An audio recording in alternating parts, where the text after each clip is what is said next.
এবার নজর রাখবো যে খবরের দিকে। এবার ইডির নজরে রেশন দুর্নীতি কাণ্ডে ধৃত শঙ্করাধ্যের পরিবারের সদস্যরা, যেমনটা জানা যাচ্ছে একাধিক সংস্থার দায়িত্বে রয়েছে শঙ্করাধ্যের এই পরিবারের সদস্যরা।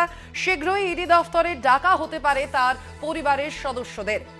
বিদেশি মুদ্রা লেনদেনের সঙ্গে যুক্ত শঙ্করের পরিবার, এই বিষয়ে আরো বিস্তারিত জানবো। ফোন লাইনে রয়েছেন আমাদের প্রতিনিধি সুমন শিকদার। সুমন, ঠিক কোন কোন সূত্র ধরে এবার ইডি স্ক্যানারে শঙ্করের পরিবারের সদস্যরা, কি জানা যাচ্ছে?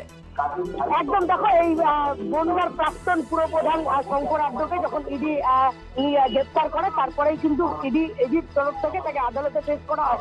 সেই সময় ইডি দাবি করে যে একাধিক ইডি সূত্রে খবর যে একাধিক কোম্পানির হদিশ পায়। সেই কোম্পানির সূত্র ধরেই ইডির তরফ থেকে দাবি করা হয় যে এই কোম্পানিগুলো এই প্রাক্তন বনগাঁর প্রাক্তন পুরপ্রধান শঙ্করাধ্যর কোম্পানি হলেও তার পরিবারের সদস্যরা এই কোম্পানির বিভিন্ন ডিরেক্টর পদে ছিলেন। সেই কারণেই এবার ইডির তরফ থেকে এই পরিবারের আত্মীয় স্বজন যারা আছে, পরিবারের সদস্য, তাদেরকে কিন্তু ইডির তলব করা হয়েছে।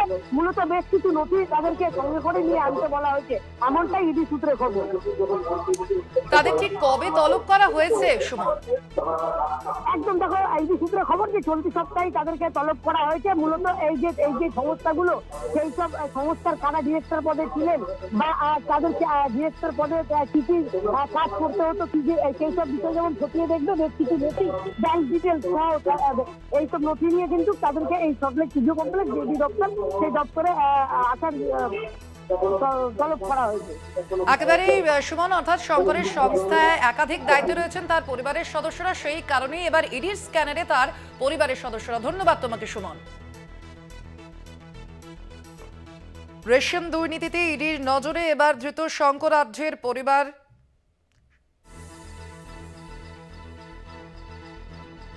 শঙ্করের সংস্থায় একাধিক দায়িত্বে রয়েছে পরিবারের সদস্যরা। শীঘ্রই ইডি দফতরে ডাকা হতে পারে পরিবারের সদস্যদের।